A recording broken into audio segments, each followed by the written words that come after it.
try to make sure I keep this chronological so I can make sure it rides properly. Okay, so we grew up in a Christian home. My dad we had a piano, so there was always music inside our home. Okay, understand. But there was always gospel music inside our house. So for me, I never really got that experience in terms of what people would call gombe at the time, and the type of music that was playing back in those days. And it was a godmother of mine, and I used to always like to go to this godmother because she had these records, and I always was fascinated by records and music and playing these records. And it was like, so I was like, God, do you have any of that music? And she's like, you should knock me back in the day. Now I really understand. She's like, you want to hear this blues music? Great. So she playing this music, and I say, man, I like that. And she always played as a young child. She would always play it. So I would always like to go by here to listen to these blues records.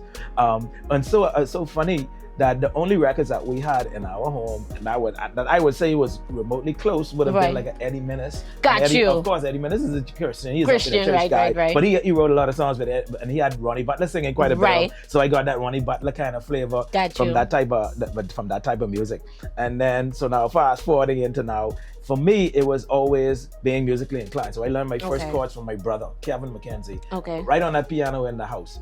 Started playing piano in the house for, of course, every Sunday morning you have devotion. So Sunday morning I would be playing it for devotion. My dad now, to encourage me to get more into the church scene. I was a young little 15, 16-year-old, wanted to drive, so he would let me drive to church every Sunday morning. That would get me into church. So I started playing for the little young the kiddies kind of thing. Yeah, the children's choir. The youth choir, then eventually playing generally for the entire church. At one particular point in time, playing full services and all that stuff like that. And it really broadened my ability to be able to play music.